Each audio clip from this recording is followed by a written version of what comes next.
Mabubusog na naman tayo mga karikados. Sa dami na naman ng lutong ulam. Diyos ko, nakakatakam. Dito talaga masarap. Actually, konti pa lang yan. Pero mamaya, padagdag ng padagdag. Marami silang binibentang ulam dito sa Febes Canteen. Kaya try nyo na dito sa Barangay Talipapa lang yan. Ang pinaka-the best nila dyan, yung tapa nila. Yun ang mabenta sa kanila. Ayan. Hindi na kami naka-order ng ibang ulam kasi ang in-order na lang namin in the usual. Ayan, mamaya makikita nyo kung ano yung in-order namin. Pero masasarap talaga yung ano nila, yung lutong ulam nila dyan.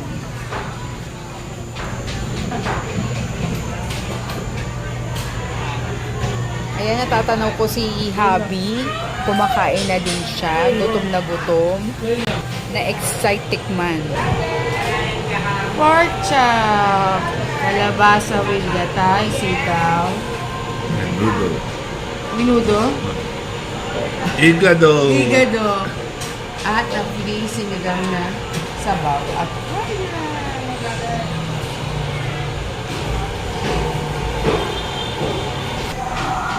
oh, nasasarapan si Honey sa igado. Ibang igado. Ayan, let's eat. Nakatikim na si Honey. Ako naman. Ayan, nandito kami sa lugar namin, sa Barangay Talipapa. Ayan. So, ang dami na namin ng order. Hígado, minudo, tapos yung kalabasa na may sitaw, at pork chop. Ayan. Pork chop. Bakit ako pala? Sorry. Tapos yung kalabasa na may sitaw, gata. Tapos minudo. Ay, sorry. At ang favorite ni Honey, ang igado. Lahat ata ng karinderya may igado. Ayan. Tsaka binigyan kami na free soup na sinigang. Ayan. Dito lang yan sa Barangay Talipapa, sa looban. Ayan. Actually, dito na rin mas kilala sila sa tapa. No? Dati dito na rin kami bumibili. I think maaga rin sila nag-open. Ang sarap na sinigang. Ayan, tikman natin ang igado bago maubos ni Honey. Tapos nag-fried rice din kami. Ayan, diba? Siyempre kailangan i-feature ko din dito yung sa lugar namin.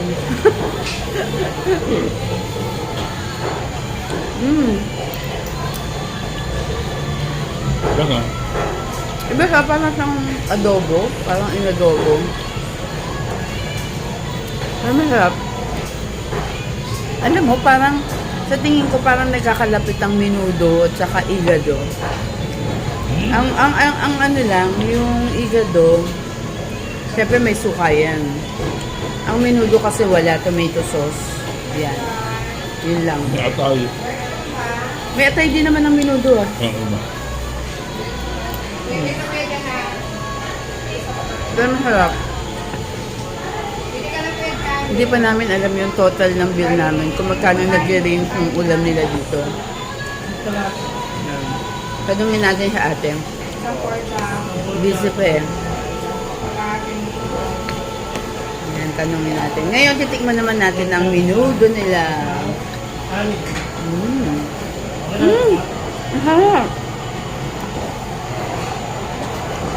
Yung minudo kapon, hindi ko pa natitikman yun. Pero ito, ang sarap ng minudo nila.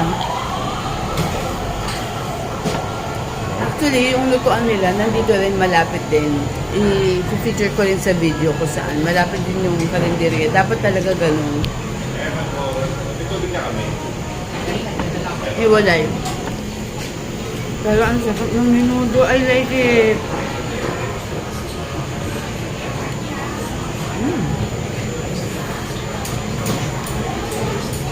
Isa pang fried rice. Han, Fried rice. ikaw may... Tignan mo ah. Kaya nag-order ng tubig. Uminom pa siya talaga sa tumbler ko. Ha? Sana si galing sa kanya. Ay, ano? Baka yung ano. Baka service water. Northern ba yan? Hindi. Service water. Service water. Sorry naman. Churi. Ayan, naku, mga kadalawang risihan. Nagutom.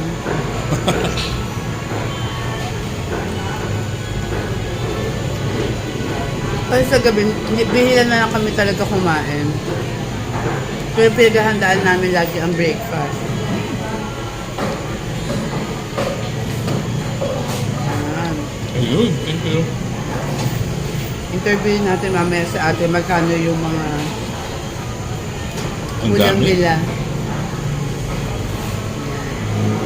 Ito, titikman naman natin yung ano, gata. Ako hindi ako mahilig sa ganun maggata. Si Honey, mahilig sa gata. Pero pag masarap naman, okay lang naman.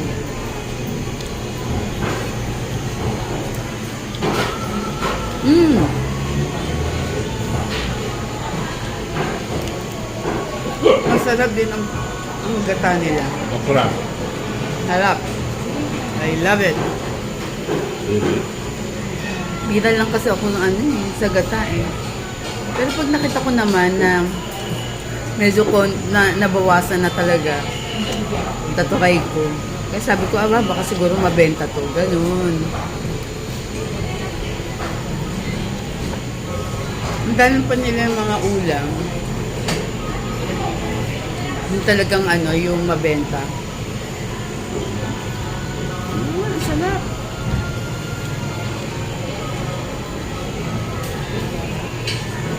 Pangatlong karinderya na namin to. So guys, pag meron kayong alam na masarap na karinderya, within Quezon City lang ngayong ano, comment down below. Ayan. Ito. Pork chop naman.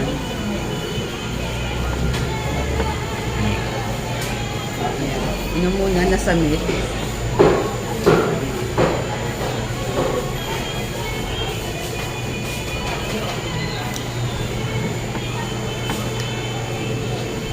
Ayan. Dito, kain muna bago bayad.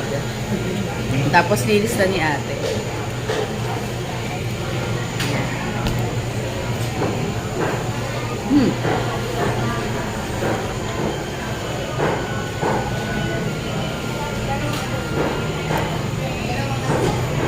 Milasa yung pork.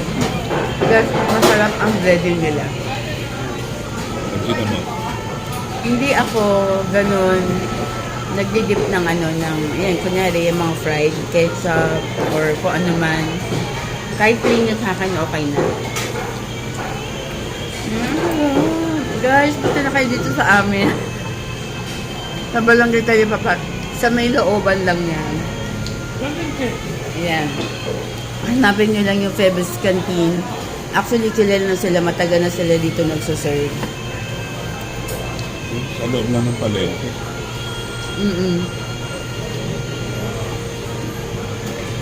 Actually, maganda yung person nila kasi sa looban ng palengke, tapos may malapit na simbahan dito at eskwelahan. Yan.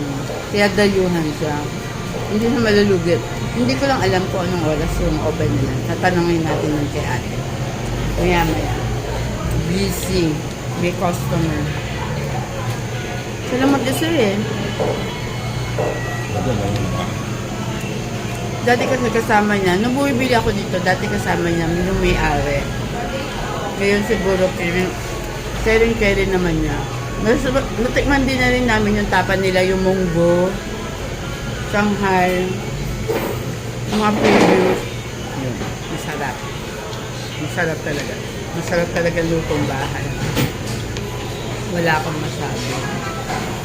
So guys, bago ko magpaalam, tumbin natin mamaya sa atin magkano yung mga Isang pork chop. Magkano ang fried rice? 15 po ang isang order. 15? Ayan, 15 pesos. Lakasan mo ate. 15 pesos ang fried rice. Ang gulay po, 40. Okay. 40 gulay. Ang po, yung karne, ano po yung 60. Tama. Saka yung pork chop, 65 po. Okay. 60 ang minudo, 65 ang pork Higado. chop. Higado. 60.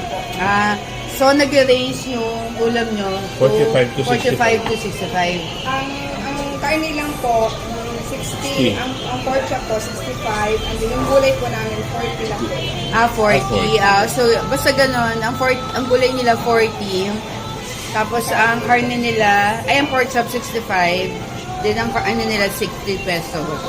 Ayan. Plain rice, magkaiba po kasi yung plain namin tsaka sa fried. Ang fried po 50. Ang plain rice lang po namin is 12 lang po per order. So ang plain nila is 12 pesos, ang fried rice nila is 15 pesos. Ayan. Ano oras kayo nag-open? Mga 5 to 5:30 po, may ulam na po kami. Until ano po Tapos kami, hanggang may time po na nagpapahabol po kasi kami. Minsan umaabot kami ng 7:30 ng gabi. Pag medyo early, pag medyo mabilis na po yung ulam namin, mga tanghali po, ubos na po yung ulam namin. Sarado na kayo. Opo. hindi na kayo nagluluto. Ay, kasama na po yun doon yung mga pahabol namin. Ang galing May na. time po na update mga tanghali po or bago mag alas 2. Ubos na. Wow. Nice, nice, nice. Ayun. Yung oras ng ano nila, ng open nila, 5 to 5:30 yon, may ulam na sila. Pero minsan, nagsasarado sila ng mas maaga. Minsan kasi naubos na sila sa tanghali. Tingnan mo, tanghali pa lang ubos na. Kasama na dun yung mga pahabol na ulam. Ayun. Pero usually, ang pinaka last na na order na nila, mga umaabot sila mga 7 to 7:30. Kung may ulan pa. Oo, kung may ulam pa. Ayan, galing ni ate. So, magkano yung naging total bill natin? 270. O, diba? 270. Nung may isang gulay ka nang in-order, 3 ulam, 2 fried rice, and may free soup ka pa. O, diba? Saan ka pa? Diba? Thank you din. Yan, o, diba?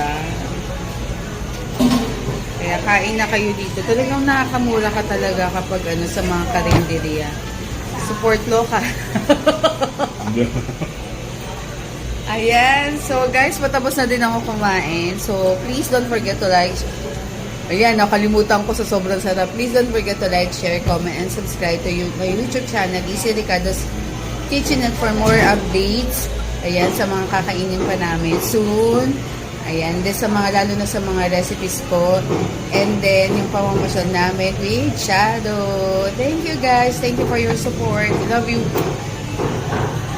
Thanks for watching Daily Life Vlog series of Easy Ricardo's Kitchenette. Please don't forget to like, share, and subscribe.